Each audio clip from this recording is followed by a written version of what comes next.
नमस्कार, स्वागत है आप सभी का इंडिया वॉइस पर। मैं आपके साथ निकिता कश्यप। हारी हुई सीटों पर बीजेपी की रणनीति तैयार, क्या नया रिकॉर्ड बनेगा 60 के पार? जी हां, उत्तराखंड में मिशन 2027 का बिगुल बज चुका है और जहां भारतीय जनता पार्टी ने चुनावी रण में उतरने से पहले अपनी सबसे बड़ी रणनीति मैदान में उतार दी है। जी हां, 2022 के विधानसभा चुनाव में जिन 23 सीटों पर भाजपा को हार का सामना करना पड़ा था, अब उन सीटों को जीत में बदलने का जिम्मा सीधा पार्टी के बड़े नेताओं के कंधों पर सौंप दिया गया है।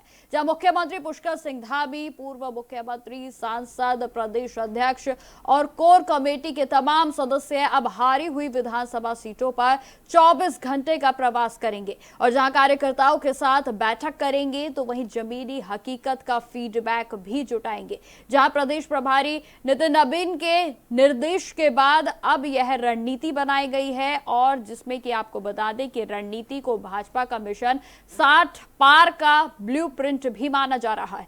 सवाल यह है कि क्या भाजपा 2022 में मिली 47 सीटों के आंकड़े को पार कर 57 के पुराने रिकॉर्ड को तोड़ते हुए 60 सीटों का नया कीर्तिमान बना पाएगी, या फिर यह कवायद सिर्फ संगठनात्मक मजबूती तक ही सीमित रह जाएगी? पार्टी का दावा है कि पिछली बार की कमियों को दूर कर इस बार हारी हुई सीटों पर जीत का परचम लहराया जाएगा। तो वही विपक्षी कांग्रेस भाजपा की इस रणनीति को लेकर हमलावर हैं और जहां कांग्रेस का कहना है कि जिम्मेदारियां बांट देने भर से जनता का भरोसा नहीं जीता जा सकता।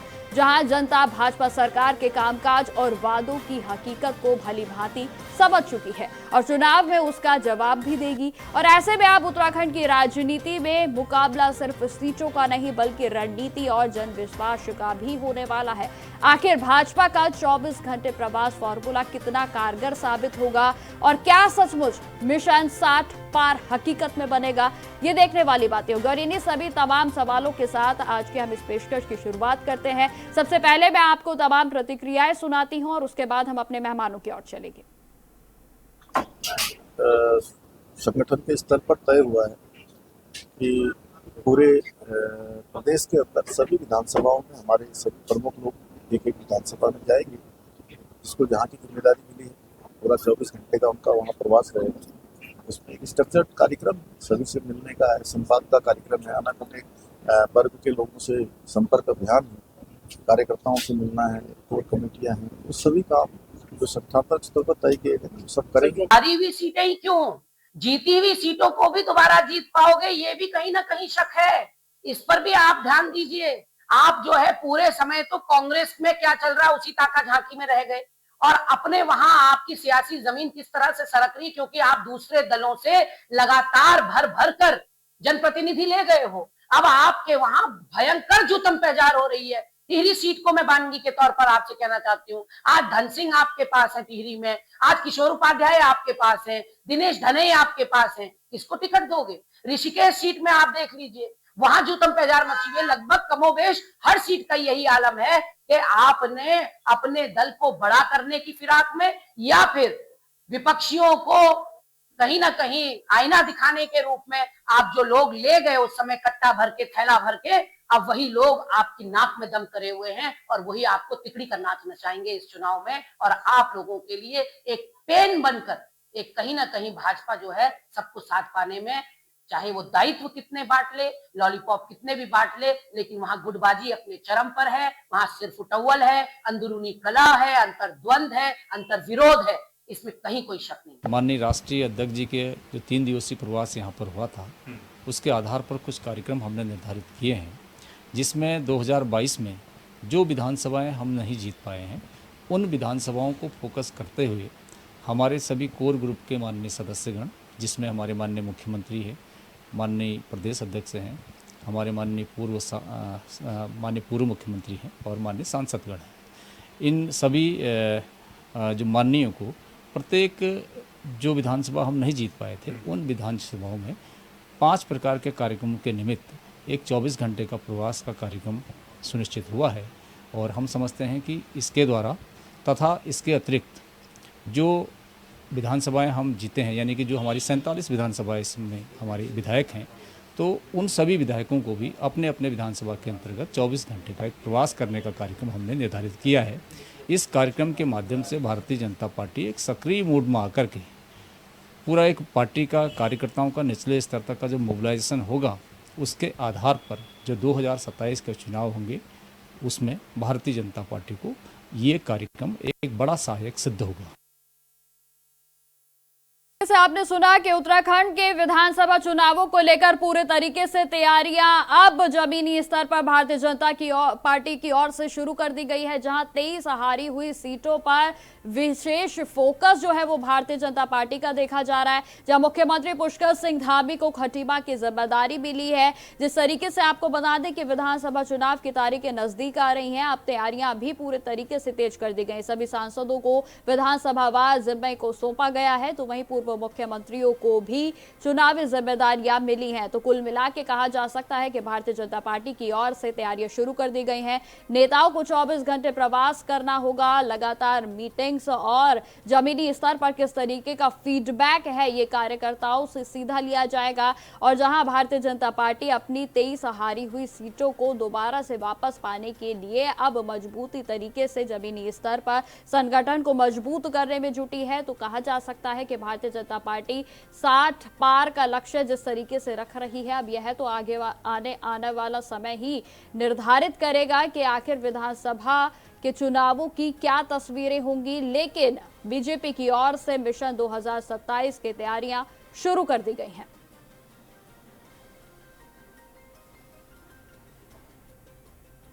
तो आपको बता दें कि भारतीय जनता पार्टी की ओर से पूरी तरीके से रणनीति तैयार है। विधानसभा के चुनाव 2027 में होने हैं और ऐसे में उत्तराखंड की 70 विधानसभा सीटों पर जीत का परचम लहराने का दावा भारतीय जनता पार्टी की ओर से किया जा रहा है। जहां आपको बताते चले कि 23 सीटें जो कि भारतीय जनता पार्टी की इस समय नहीं है, जिसमें कि 20 सीटों की बात की जाए तो कांग्रेस के पास है, तो वहीं 3 सीटें निर्दलीय हैं। और इन्हीं 23 सीटों पर खास तौर पर भारतीय जनता पार्टी का फोकस है कि किस तरीके से इन सीटों पर भी सत्ता की वापसी हो। और जहां आपको बताते चले कि अब उत्तराखंड की सरकार की ओर से, तमाम कार्यकर्ताओं की ओर से, मुख्यमंत्री, पूर्व मुख्यमंत्री, सांसद सभी पूरे तरीके से पुरजोर कार्यकर्ताओं के साथ जुटे हैं। और जहां कार्यकर्ताओं से जमीनी स्तर का फीडबैक लिया जा रहा है, कांग्रेस ने भी बीजेपी की रणनीति पर तमाम सवाल उठाए हैं। जहां आपको बताते चले कि बीजेपी ने मिशन 2027 की तैयारी को शुरू कर दिया है, तो वहीं कांग्रेस की ओर से तमाम कटाक्ष भारतीय जनता पार्टी पर कसे जा रहे हैं। जहां खास तौर पर आपको बताते चले कि भारतीय जनता पार्टी जिस तरीके से जमीनी स्तर पर काम कर रही है, इसको लेकर कांग्रेस की ओर से कटाक्ष कसा गया है कि केवल बातों से ही काम नहीं होते हैं, जनता का विश्वास जीतना होता है। तो ये बात कांग्रेस के नेताओं की ओर से कही जा रही है। अब देखिए आगे आने वाला समय यह निर्धारित करेगा कि 2027 में क्या भारतीय जनता पार्टी और भी अच्छा बेहतरीन प्रदर्शन करती है, या फिर उन सीटों पर भी उनको और भी जद्दोजहद करनी पड़ेगी जो सीटें अभी उनके पास हैं। यह आगे आने वाला समय निर्धारित करेगा और यही कहना है कांग्रेस का। तो वहीं आपको बताते चले कि भारतीय जनता पार्टी किसी भी तरीके से इस समय जीत में कमी और साथ ही साथ तैयारियों में जो कमी है वो नहीं छोड़ना चाहती। और इसी विषय पर चर्चा करने के लिए हमारे साथ हमारे मेहमान भी जुड़ गए हैं, जिसमें कमलेश रबन जी हमारे साथ जुड़ गई हैं, प्रदेश प्रवक्ता है भारतीय जनता पार्टी से। मैम आपका बहुत बहुत स्वागत है चैनल पर। वही हमारे साथ रोमित त्यागी जी जुड़ गए हैं, नेता है कांग्रेस से। सर आपका भी बहुत बहुत स्वागत है चैनल पर। कमलेश जी आपसे ही शुरुआत करेंगे। देखिए भारतीय जनता पार्टी की ओर से पूरी तरीके से कवायद शुरू कर दी गई है, तैयारियां शुरू कर दी गई हैं, लेकिन आपका विपक्ष साफ तौर पर कह रहा है कि केवल बातों से नहीं, कामों से जनता का विश्वास जीता जाता है। कमलेश जी। विपक्ष की बात का तो मैं बाद में जवाब दूंगी, पहले मैं थोड़ा बता दूं कि हमारा संगठन विजन के साथ चलता है। संकल्प और विजन दोनों साथ लेकर के संगठन चलता है। संगठन आधारित हमारी पार्टी है। तो भारतीय जनता पार्टी का प्रत्येक कार्यकर्ता लगातार जनता के बीच में होता है और वो काम करता है। और जिसका संगठन मजबूत होता है, जिसमें अनुशासन होता है, मुझे लगता है कि उसको जद्दोजहद करने की आवश्यकता नहीं पड़ती। अब रही बात कांग्रेस की कि कांग्रेस क्या कह रही है। अब जिनके घर में खुद 4 बर्तन हो और वही आपस में एक दूसरे को खड़कते रहे खड़क सिंह की तरह, जिनकी खिड़कियां खड़क सिंह की तरह जो है चहलकदमी करती है, तो आप खुद समझ सकते हैं कि कांग्रेस का क्या हाल है। अब अपनी चिंता कांग्रेस को कभी नहीं होती, हमेशा दूसरों की चिंता में है। दूसरों की पार्टियों के अंदर की जो ताक झांक है कांग्रेस की, वो लगातार बनी हुई है। और नकल के लिए भी अकल चाहिए होती है। ये नकल तो करते हैं भारतीय जनता पार्टी की कि हम इस तरह के कार्यक्रम करते हैं। अभी राहुल गांधी जी का कार्यक्रम था उत्तराखंड के अंदर, इन्होंने पूरी नकल की हमारी की भारतीय जनता पार्टी की। जिस तरीके से बैठकें हुई, राष्ट्रीय अध्यक्ष नितिन नवीन जी आए, हम उसी तरीके से राहुल जी की बैठकों को कराने का काम करें। और आपने देखा होगा कि उसमें किस तरीके से सिर्फ उठावल हुई उनके घर में। तमाम इनके बड़े नेता नाराज हुए कि इस तरीके से हम बैठक नहीं कर सकते, ये तो फेल हो जाएगी। तो लेकिन खैर लब्बो-लुबाब ये रहा कि राहुल गांधी जी फिर लेकिन नहीं पहुंच कमलेश पाए जी, किसी भी इस पर बैठक भी पे, तो वो भारतीय वापस जनता चले गए। पार्टी पर ही आरोप लगे हैं, इस पर भी उन्हीं के आरोप लगे हैं कि आखिर क्यों राहुल गांधी का ही हेलीकॉप्टर वहां लैंड नहीं हो सका। दिक्कत तो यही है कांग्रेस की कि वो अपनी कमियों को नजरअंदाज करती है और दूसरों के ऊपर आरोप लगाती है। अब राहुल गांधी जी का ही पायलट था, राहुल गांधी जी का ही हेलीकॉप्टर था, उसमें हमारा कोई रोल तो था नहीं। अब वो तो उनके पायलट ने उनसे बात करी या उन्होंने उनकी बात को माना, या ये भी तो झूठ हो सकता है कि राहुल जी जाना ही ना चाहते हो और इसलिए उन्होंने यहाँ पर आकर केवल फॉर्मेलिटी करी और वापस दिल्ली का रुख किया और अगले दिन जो है निकोबार अंडमान पहुंच गए वो। तो आप खुद समझ सकते हैं कि अपनी कमियों का ठीकरा फोड़ने में माहिर है कांग्रेस। आप कांग्रेस की नीतियां आप अच्छे तरीके से जानते हैं, कमियां अपनी होती हैं लेकिन ठीकरा दूसरों के सर पे फूटता है। तो ठीक है। इसीलिए हम कहते हैं कि सूत न कपास और जो लट्ठम लट्ठा कांग्रेस में चलती है, वही कारण है कि जनता इनके ऊपर भरोसा नहीं करती है, जनता विश्वास नहीं करती है, क्योंकि इनके पास ना तो विजन है ना ही कोई नीति है। ये भारतीय जनता पार्टी को कोसने के अलावा, भारतीय जनता पार्टी को गरियाने के अलावा कांग्रेस के पास कोई काम नहीं बचा है। अगर होता तो ये अपने संगठन को मजबूत करते। 6 साल हो गए हैं, कांग्रेस की कार्यकारिणी नहीं बनी है। बैठे हमारे रोबिन भाई बता देंगे आपको। ठीक है, कि ठीक है 4 साल कमलेश जी, अंदर चले गए अपना रॉबिन जी कार्यकाल के ही पूरा पास करके। चलते हैं। पर ठीक है, इनकी ठीक है रॉबिन जी, आपसे जानना चाहूंगी, देखिए भारतीय जनता पार्टी पूरे तरीके से दमखम के साथ मैदान में उतर चुकी है। क्या लगता है आपको कि 23 सीटें जो उन्होंने हारी थी उन पर वापसी हो जाएगी या कांग्रेस काबिज रहेगी? रॉबिन जी, पहले तो मैं अपनी बहन कमलेश रमन जी को प्रणाम करना चाहूंगा। बहुत लंबे समय तक इन्होंने हमारे साथ मिलकर कांग्रेस पार्टी के लिए काम किया है और जब ये कांग्रेस पार्टी में काम करते थे कार्यकर्ता के हैसियत से और एक पदाधिकारी के हैसियत से, तो ये किस प्रकार से उस पार्टी का, जिस पार्टी का गुणगान कर रहे हैं, उस पार्टी की किस प्रकार धज्जियां उड़ाती थी मुझे भली भांति मुझे ज्ञात है। और मैं इनकी कार्यशैली से भी पूर्ण रूप से अवगत हूँ कि किस प्रकार इन्होंने भारतीय जनता पार्टी को समय समय पर किस प्रकार से आईना दिखाने का कार्य किया था। आज ठीक है, आज ये भारतीय जनता पार्टी की सीट पर बैठी हुई है तो इनकी कुछ मजबूरियां हैं, कुछ इनके दायित्व है कि इनको भारतीय जनता पार्टी के लिए कार्य करना पड़ रहा है। लेकिन इनको ये सब पता है कि जब कोई किसी प्रदेश में या किसी डिस्ट्रिक्ट में किसी प्रकार की कोई भी पॉलिटिकल पार्टी का कोई भी नेता आता है तो वहां पर शासन प्रशासन की अनुमति के बगैर कोई भी हेलीकॉप्टर लैंडिंग या कोई भी हेलीकॉप्टर उड़ नहीं सकता है। ये व्यक्ति के बारे में आपको पूर्ण रूप से जानकारी मेरी बहन कमलेश रमन जी को भी है, क्योंकि सरकार में ये भारतीय जनता पार्टी की सरकार में भी रही है और जब कांग्रेस पार्टी की सरकार थी तो तब भी ये रही है। तो ये कहना कि राहुल गांधी जी आए और आने के बाद राहुल गांधी जी आने के बाद उन्होंने वो नहीं पहुंच पाए, अपनी जो हमारी पब्लिक मीटिंग थी, जो हमारी रैली थी, वो तो हमें भी पता है कि किस प्रकार भारतीय जनता लेकिन रॉबिन जी यहाँ पर एक बात ये भी है जो कि ध्यान देना बेहद जरूरी है कि उन्हें परमिशन इसलिए नहीं दी गई थी क्योंकि मौसम खराब था। देखिए उस दिन ये भी तो बेहद जरूरी है ना। मैं आपको बताना चाह रहा हूँ मैम, ये इसी अभी मेरी बहन ने क्या कहा कि वो जाना नहीं चाहते थे, पायलट उनका था, हेलीकॉप्टर उनका था, तो फिर परमिशन तो आपको देनी है, जिला प्रशासन को परमिशन देनी थी। तो जब आपको पता है कि हेलीकॉप्टर हमारा था, पायलट हमारा था, तो आपने क्यों परमिशन नहीं दी? एक तरफ आप कह रहे कि मौसम की दिक्कत थी, कल कोई घटना हो जाती तो आप कह देते कि जी घटना हो गई और हमने परमिशन दे दी थी। तो हमें ये भी जानकारी है कि जिस प्रकार जो डर भारतीय जनता पार्टी और भारतीय जनता पार्टी के मुख्यमंत्री और इस प्रदेश के मुखिया को था कि राहुल गांधी जी आएंगे और आने के बाद पहाड़ का जो रुख रहेगा कांग्रेस पार्टी की प्रति तो उसको रोकने का कार्य हम लोग किस प्रकार कर सकते हैं? यानी वो कि प्रकार- आपका कहना है कि बौखलाहट में भारतीय जनता बिल्कुल, पार्टी बिल्कुल, की ये ओर तो से साफ है। ये परमिशन तो नहीं दी गई। ठीक है रॉबिन जी, कमलेश जी जवाब दीजिए जरा। उनको भी पता है कि किस ठीक है, प्रकार ठीक क्या है, स्थिति ठीक है रॉबिन जी, दोबारा सरकार से के लौटूंगी आपके मुख्यमंत्री पास। जी, किस कमलेश प्रकार जी। से सरकार के मुख्यमंत्री सरकार चला रहे हैं, वो उनको पता है। क्या वाकई कमलेश जी, क्या वाकई ही बौखलाहट है? कांग्रेस जो है पूरे तरीके से प्रतिद्वंदी आपको नजर आ रही है, इस वजह से शायद आपने राहुल गांधी को वहां पर परमिशन नहीं दी गई या फिर उनके कार्यक्रम को होने नहीं दिया गया? जवाब दीजिए आप रॉबिन जी का। अब जिनकी खुद की इच्छा शक्ति ना हो अपने कार्यकर्ताओं से मिलने की, उसमें भारतीय जनता पार्टी क्या कर सकती है? ये मेरे छोटे भाई हैं।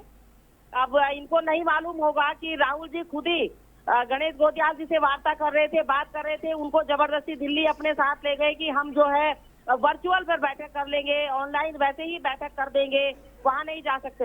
अगर एक दिन मौसम खराब था, मुझे आप बताइए, एक दिन मौसम खराब था, अगले दिन तो देहरादून में मौसम भी सही था, तो देहरादून में कर लेते। देहरादून की बैठक में तो कोई रुकावट नहीं थी, लेकिन नहीं थी ना इच्छा शक्ति खुद की।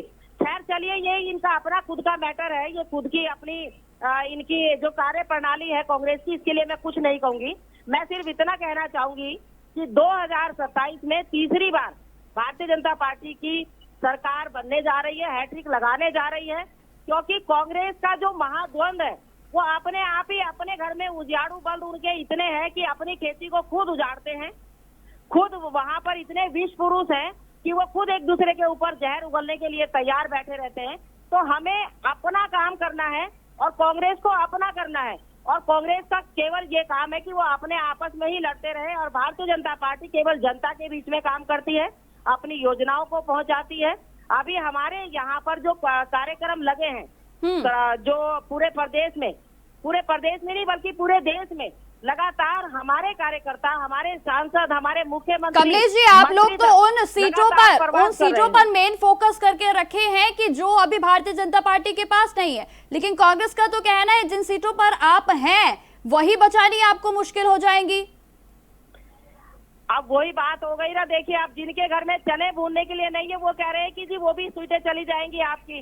अरे 19 सीटों पर कांग्रेस है, 19 सीटों पर से ये ना हो जाए कि कहीं 9 सीटों पर कांग्रेस रह जाए, क्योंकि कांग्रेस के घर में जिस तरह का द्वंद इस वक्त चल रहा है। लेकिन कमलेश जी, सवाल तो देखिए यहाँ पर विपक्ष की ओर से तमाम उठ रहे हैं ना, 4 धाम यात्रा की बात हो, घोड़ा खच्चर की बात हो, या फिर ट्रैफिक की बात हो, तमाम सवालों से घिरी तो हुई है ही भारतीय जनता पार्टी इस समय। नहीं, किसने घेर रखा है?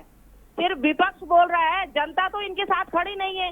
जनता तो योजनाएं देख रही है, जनता भारतीय जनता पार्टी के साथ में है, और हमारी 23 सीटों पर इसलिए फोकस है जहां पर हम कम मार्जिन से रहे थे या हम वहां पर रह गए, वहां कांग्रेस की या अन्य लोगों की सीटें आई हैं, हम वहां पर भी अपना काम कर रहे हैं, विकास दे रहे हैं, और हम ये कोशिश पूरी करेंगे कि 47 से नहीं, क्यों कमलेश जी, 4 धाम यात्रा में क्या जाम की समस्या नहीं उठ रही है? आप बताएं जरा, क्या ये झूठ है? नहीं, यात्रा में देखिए, यात्रा में जाम क्यों नहीं लगेगा? यात्रा में क्राउड नहीं होगा, पूरे देश तो उसे व्यवस्थित कौन करेगा? चलिए ठीक है, मैं रॉबिन जी से जवाब ले लेती हूँ। रॉबिन जी, 4 धाम यात्रा की जब बात आती है तो तमाम बातें विपक्ष की ओर से, खासतौर पर कांग्रेस की ओर से कही जा रही है कि व्यवस्थित तरीके से नहीं चल रही है, लेकिन कमलेश जी का कहना है कि सत्यता बिल्कुल अलग है और ये जो बेबुनियादी आपके आरोप हैं।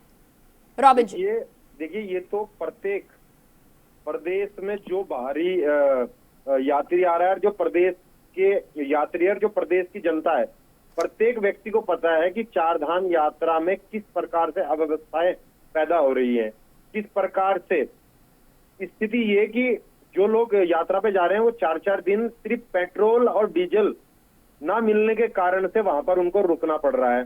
तो क्या ये व्यवस्था है भारतीय जनता पार्टी की और धामी सरकार की कि आप जो बाहर के आए हुए हमारे यात्री हैं उनको आप डीजल और पेट्रोल तक भी उपलब्ध नहीं करा पा रहे हो? तो आप किस प्रकार की यात्रा आप कह रहे हो कि तो रॉबिन जी, लेकिन यहाँ पर समझने वाली बात ये है कि रिकॉर्ड तोड़ इस टाइम 4 धाम यात्रा चल रही है, तो जब लोग जाएंगे और लोग वहां पर पूरे तरीके से डाइवर्जन जो परिस्थितियां हैं वो तो देखिए कहीं ना कहीं उस पर प्रभाव तो पड़ेगा ही।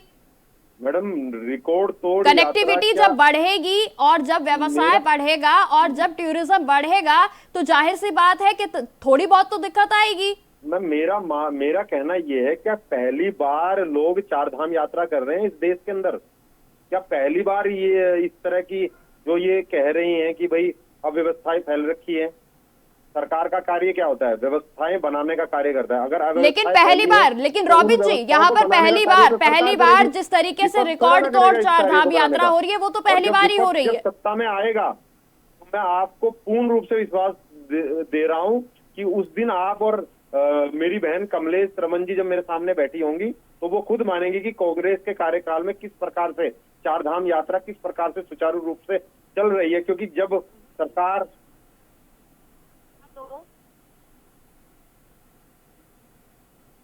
जी रॉबिन जी, आवाज नहीं आ रही आपकी। तो तब जी, कैसे- जी, आप तब बोलिए, कैसे मुझे आपकी जाम आवाज रुक आ रही है, गया? आप तब बोलिए। क्या जाम रोक दिए थे आपने? तब क्या क्राउड रोक दिया था? तब तो पार्किंग की व्यवस्था भी नहीं थी मेरे भाई। तो ये आप अरे तो इसीलिए ये- आई थी क्योंकि वहाँ पर अनलिमिट लोगों अरे को भेजने का काम किया आप- सरकार ने, जब इसलिए वहाँ पर कांग्रेस इस तरीके से जब आपदा कांग्रेस आई की इतनी सरकार भयंकर। थी 2013 में भीषण आपदा से प्रदेश जूझ रहा था, लेकिन अगले साल 2014 तक सारी व्यवस्थाएं कांग्रेस की सरकार में चाहे नहीं जो भी हुई थी। मुख्यमंत्री अब रहा अब हो। आपने जब केदारनाथ का नाम ले लिया है तो कौन- केदारनाथ धाम का गया था? पुनर्वास तो भारतीय जनता पार्टी ने करवाया है रॉबिन जी। कंकाल में मैडम 2 साल तक कंकाल केदारनाथ की उस मिट्टी में ही दबे रहे। बड़ी मुश्किल से वो कंकाल निकले हैं। इन्होंने तो उन कंकालों के ऊपर ही मिट्टी डालकर सही कर दिया था उस समय कि यात्रा चलेगी। राहुल गांधी जी को बुलाने का काम किया केवल उन कंकालों के ऊपर। जो हमारे लोग थे, जो श्रद्धालु थे, तभी तो नहीं मिल पाए लोग। तभी तो रॉबिन जी लोगों की देखिए, ये पहचान बात नहीं तो हो आपको पाई। माननी पड़ेगी कि चारधाम यात्रा की जो व्यवस्थाएं हैं उनमें सुधार हुआ है। हो सकता है कि खामियां हैं, लेकिन ये बात तो विपक्ष को भी माननी पड़ेगी। और मुझे लगता है ऐसी बातों पर तो बल्कि सराहना चाहिए कि हाँ, चारधाम यात्रा में जो व्यवस्थाएं हैं उसमें निसंदेह विस्तार हुआ है नहीं, और व्यवस्थाएं नहीं, सही हमें है। निवेदन हमें करूंगी। बिल्कुल सराहना मैं चाहिए रोबिन भाई कि से एक निवेदन करूंगी। जिनकी यात्रा 7 दिन में समाप्त हो जानी चाहिए थी, उन्हें वहां पर पेट्रोल और डीजल की अव्यवस्था के कारण वहां पर उन्हें 15-15 दिन रुकना चाहिए। हमें इसके लिए बहुत सराहना करनी चाहिए। हमारे प्रदेश की जो आपने कोई सरकार है सूची उसके लिए बहुत व्यवस्था करनी चाहिए। जो लोग यात्री वहां जा रहे हैं, जिन यात्रियों को खाने के लिए वहां पर ढाबों में खाना नहीं मिल पा रहा है और इतना महंगा खाना मिल रहा है सिलेंडर की, ठीक है रॉबिन जी, होने ठीक के है। कारण, तो इसके लिए कमलेश जी, हमें क्या बहुत-बहुत वाकई में धन्यवाद चारधाम करना यात्रा चाहिए को प्रदेश की लेकर जो सरकार बड़े को। बड़े दावे सरकार की ओर से किए जा रहे हैं, क्या जमीनी स्तर की हकीकत अलग है? कमलेश जी,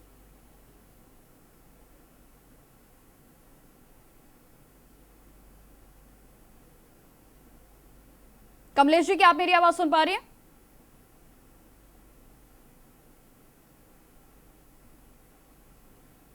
शायद कमलेश जी मेरी आवाज नहीं सुन पा रही हैं। रॉबिन जी, आपके ही पास दोबारा से लौटना चाहूंगी। देखिए, बड़ी बड़ी बातें जो है वो कही जा रही हैं, दावे किए जा रहे हैं, विपक्ष भी आरोप लगा रहा है, लेकिन ये बात तो देखिए है कि पुनर्वास की नीति हो, कनेक्टिविटी की और जो फ्लाईओवर्स की बात हो, हाईवेज की बात हो, तो विस्तार तो हुआ है, लेकिन इन सभी बातों पर भी विपक्ष जो है वो सिर्फ और सिर्फ आरोप लगाने में जुटा है। क्या इस तरीके के बातों पर, इस तरीके के विषयों पर क्या सराहा नहीं जा सकता? नहीं मैम, आप ये बताइए, धराली में आपदा आई है, अब तक आपने वहां पे कितना कार्य कर दिया गया है? आप अब तक बता दीजिए, सरकार बता दें इस प्रदेश की जनता के लिए। आपके पास आपने हजारों करोड़ का बजट आपने आपदा के नाम पे लिया हुआ है, आप बता दीजिए आपने कितना कार्य किया है? आप ये बता दीजिए आपने कितनी व्यवस्थाएं जो हमारे तीर्थ यात्री हैं उनको आप उपलब्ध करा रहे हैं सरकार की तरफ से। तो आप जब हमारे तीर्थ यात्रियों को सरकार की तरफ से कोई सुविधा उपलब्ध नहीं करा रहे, जितने यात्री हैं सब अपने खर्चे से जा रहे हैं, सारी जितनी सुविधाएं जो सरकार को वहां पर रहने के लिए देनी चाहिए कम मूल्य में, उन पे आप कंट्रोल नहीं कर पा रहे हो। जो खाना नॉर्मल उसमें 100 से 150 रुपए में मिलता है, वो वहां व्यक्ति 1000 रुपए प्रति व्यक्ति खा रहा है। तो आप क्या किस प्रकार की आप सुविधाएं की बात कर रहे हो कि हम दे रहे हैं? जगह जगह पे रोड कटी हुई है, टूटी हुई है, उनके बारे में आप कोई बात नहीं कर रहे हैं। आए दिन रोडों की वजह से और शासन प्रशासन की अनदेखी की वजह से आए दिन दुर्घटनाएं हो रही हैं। आए दिन आप रोज आपके पास तो सारा डाटा है, तो उसका जिम्मेदार भी विपक्ष होगा, कांग्रेस होगा। आप कांग्रेस को सरकार में लाइए, हम जिम्मेदारी लेंगे। और 2027 में आप देखना, कांग्रेस जब आएगी तो आप देखना उस समय व्यवस्थाएं क्या होगी। और अगर व्यवस्थाएं नहीं हुई तो कांग्रेस उसकी जिम्मेदारी भी लेगी कि हाँ व्यवस्थाएं में कमियां हैं। भारतीय जनता पार्टी की तरह नहीं है कि ना करने के बावजूद भी बड़ी बड़ी बातें, तो वो कार्य तो कांग्रेस पार्टी पे आता नहीं। कांग्रेस तो जो धरातल पे है, जो कार्य किया गया उसकी बातें करती है। ठीक है रॉबिन जी, मेरा आपसे आखिरी सवाल है। जिस तरीके से देखिए कांग्रेस की ओर से भी पूरी तरीके से तैयारियां की जा रही हैं, क्या लगता है कि इस बार की तस्वीरें विधानसभा चुनाव की अलग होंगी? क्या कांग्रेस सत्ता में वापसी कर पाएगी? रॉबिन जी। देखिए भारतीय जनता पार्टी अब सत्ता तो भूल ही जाए, क्योंकि जिस प्रकार से इस प्रदेश का 9.5 साल में बेड़ा गर्क भारतीय जनता पार्टी और इनके मुख्यमंत्रियों ने किया है, तो उसको इस प्रदेश की जनता कभी भूलने वाली नहीं है। और ये 23 सीटों की बात कर रहे हैं कि हम 23 सीटों पे तैयारियां कर रहे हैं, तो 70 सीटों पे जो चुनाव होना है उस पे आपको जब 2027 में जब रिजल्ट आएगा तो आपको पता चल जाएगा कि आपके जो विधायक के प्रत्याशी है किस प्रकार से हवा में उड़ जाएंगे। इस प्रदेश की जनता सिर्फ और सिर्फ उस तारीख का इंतजार कर रही है जिस दिन उनको भारतीय जनता पार्टी के गला घोटने के लिए जो कांग्रेस पार्टी के बटन को दबाने का समय उनके ठीक है रॉबिन जी, याद करने के लिए इंतजार कर रही है कि वो कब वो घड़ी पूरी हो और जब वो समय आए और इस भारतीय जनता पार्टी को, जिस पार्टी को हमने 10 साल दिए हैं, उसको किस प्रकार से यहाँ पर धक्के मार के इस प्रदेश से बाहर निकालना। ठीक है रॉबिन जी। कमलेश जी, आप मेरी आवाज सुन पा रही हैं? जी कमलेश जी, आपका आखिरी कमेंट मैं जानना चाहूंगी। समय का अभाव है। रॉबिन जी की ओर से तो साफ तौर पे कह दिया गया है कि अब 2027 में आप लोग सत्ता के भूल जाइए, अब तो कांग्रेस ही आने वाली है, उनकी ओर से कहा गया है। आखिरी कमेंट जल्दी से। जी, मैंने अभी एक चीज कही थी, सूत न कपास और लठम लठा कांग्रेस में। अभी तो मुख्यमंत्री के चेहरे को लेकर के लठम लठा चल रही है, उसके बाद टिकट की जो दौड़ होगी, जब वहां पर लड़ाई बजेगी, वो देखने वाली होगी। आप अगर 27 की ये बात कर रहे हैं तो कांग्रेस दूर दूर तक 27 में नजर नहीं आएगी। हमें जनता के ऊपर भरोसा है और हमने जनता को यहाँ पर योजनाएं दी है, काम दिया है, विकास दिया है, तो हमें पूरा भरोसा है कि 2027 में तीसरी बार हम यहाँ हैट्रिक लगाने जा रहे हैं और कांग्रेस 19 से 9 पर आएगी। ये जनता इनको जवाब देगी, क्योंकि कांग्रेस का केवल नैरेटिव सेट करना, झूठ बोलना, गलत बोलना, लोगों को भड़काना, भ्रमित करना, सिर्फ ये काम रह गया। ठीक है कमलेश जी, रॉबिन जी, आप दोनों का हमारे साथ चर्चा में जुड़ने के लिए बहुत बहुत धन्यवाद। तो आपने दोनों प्रवक्ताओं को सुना कि उनकी ओर से साफ तौर पर देखिए अपनी अपनी पार्टी की ओर से दावे किए जा रहे हैं कि 2027 में पूरे तरीके से राजनीतिक पार्टियों की ओर से तैयारियां शुरू कर दी गई है। भारतीय जनता पार्टी की बात की जाए तो खासतौर पर उन सीटों पर, जो कि 23 सीटें हैं जो कि अभी कांग्रेस के पास और निर्दलीय के पास हैं, उन पर खासतौर पर उनका फोकस है और किस तरीके से उनकी वापसी की जाए, इस पर भारतीय जनता पुरजोर से कार्य कर रही है। तो फिलहाल मेरे साथ आज की इस पेशकश में इतना ही। देश दुनिया की तमाम खबरों की जानकारी के लिए बने रहें हमारे साथ। नमस्कार।